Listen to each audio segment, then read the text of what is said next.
So it's been like a year since I actually reviewed anything, but I got my hands on a review copy of Jet Girls, so I guess I'll go through with it since the embargo's up. Jet Girls, created and designed by Kenichiro Takaki, the same creator of the Senran Kagura series, is a game and anime based in a futuristic type Japan. All disputes in this world are handled by jet racing. Want someone to leave your training spot? Beat them in a race. Want to make your fat friend lose weight? Make them race. Want to steal someone's heart because you have no life and gave up everything and now all you can do is try to remain undefeated? You guessed it. I'm not joking around, racing is serious business here if you couldn't tell.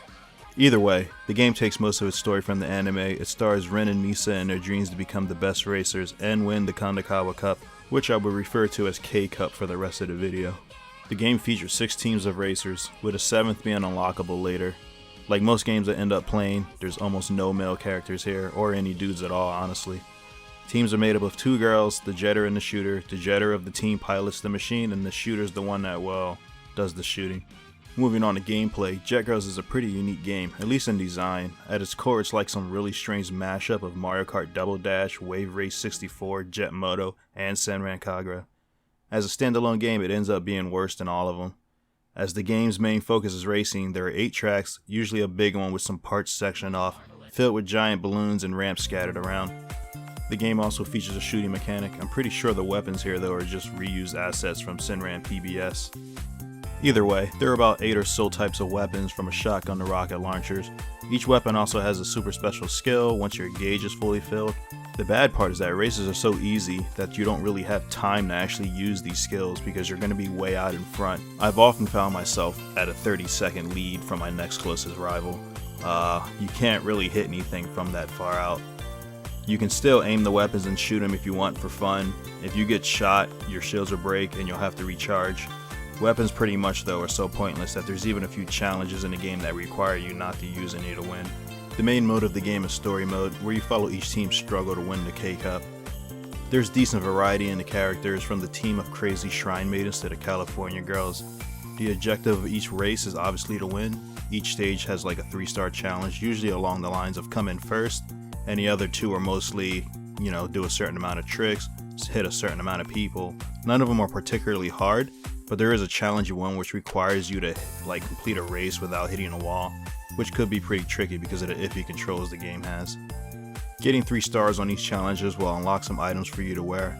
At first you can only play as the Asakusa team, but as the story goes on you'll end up unlocking the rest of the girls. Most of the story will play out over visual novel type cutscenes using 3D models. Other racing modes include free mode, which houses time trial, where you can try to beat the staff ghosts and set a new record. Afterwards you can upload them online for the world to see. It also includes free race, which is pretty much what it sounds like. Here you can pick a combination of characters and machines and do a race on one of the game's 8 levels, up against 3 other teams. While that doesn't sound like a lot of levels, the courses are fairly long and every one has 3 routes and an alternative appearance, so there's some variety.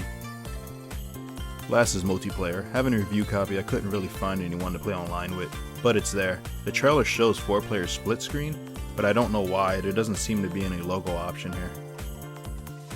Moving on, there's the club room, which houses a store where you can use the points you earn from racing to buy songs, outfits, new jet ski parts, and more.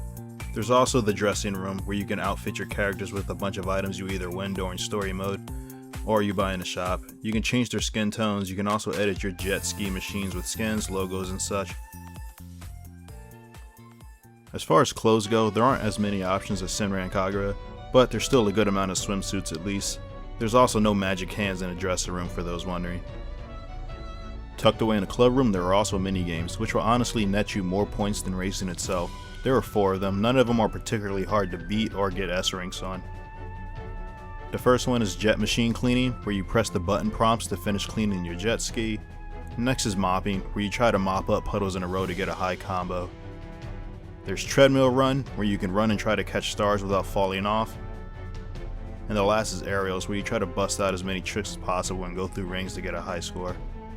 The final option in the club room is the club journal, which is really just a CG viewer. Honestly, nothing you unlock in this game is actually unlocked. You have to go and buy everything from the store. You pretty much earn the right to buy it. Finally, there's the game options. Nothing's really out of place here. You can pick a favorite character to voice over your options. You can invert most of your controls, or you can adjust the game volume. For PC people, there are options out here to change the gamepad overlay for DualShock, Xbox controllers, or mouse and keyboard, as well as shadows, frame rate, all the good stuff. Do keep in mind though, this is a console game at heart, and while mouse and keyboard do work, it's really meant to be played with a controller.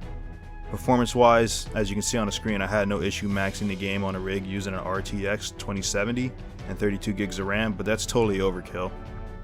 I'm pretty sure this game only calls for the GTX 750, so even a toaster should be able to run it. So to summarize, Jet Girls isn't a terrible game, but if you were expecting a wave race game with guns, you'll probably be disappointed. There aren't a lot of game modes, and since you're able to hit all the challenges during your first story mode run, there's little reason to go back and play it. Even if you wanted to triple S rank everything, you only need like 8 of them to get the achievement, so. As far as free race goes, there aren't a lot of tracks, and there's only so many times you can run a track before you get bored. I guess if you're a perfectionist, you can try to beat all the staff goes and get the highest lap times. I can't imagine multiplayer being too active, at least on the Steam version. In Estival Versus, I was actually able to get matches like up to 2 years later on PS4. Since you have to pay for it, most people are probably going to use it. What this game does do best is that it shows us what Honey Parade Games was actually up to, as far as model work, environments, and how they handle loot games in the future. The gameplay itself isn't as slow as it seems as long as you buy out all the machine parts that increase the speed and your acceleration. That said, outside of a few hit a top speed challenges, there's little reason to do so. Only thing it helps with is increasing your distance by which you win a race. The models do look good though, they're expressive, bright, and they look better than their Senran Kagura counterparts. 巨乳なんてもう古いのよ。何その胸。人のことバカにしてんの？ The music's also pretty good, it's what's been playing in the background of this video the whole time. If you've watched the Jet Girls anime, you'd notice that their clothes blew off when shot with a water gun. Given the Senran styled girls, along with Takaki as the dev, it was obvious which direction this game was meant to go in. But, because of the Sony censorship stuff, the game pretty much had to butcher all of its lewd content, and now it's at the point where it has to be judged entirely on its core gameplay aspect. That's not really a bad thing per se, but it does section off a core group of people that would have otherwise overlooked some faults with this game, as long as they got other features like dress break, magic hands, or a controllable camera angle.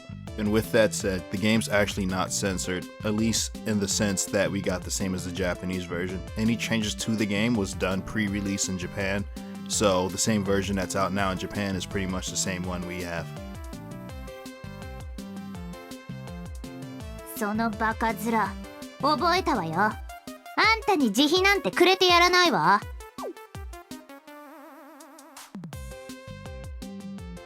ょうなちゃんをいっぱい気持ちよくしてほしいな。ねえねえ、いっぱいいじめてくれる？りょうなちゃんを厳しくしつけてね。りょうなちゃんをいっぱい気持ちよくしてほしい。いっぱい叩いてほしいよ。りょうなちゃんの方がりょうなちゃんを厳しくしつけてね。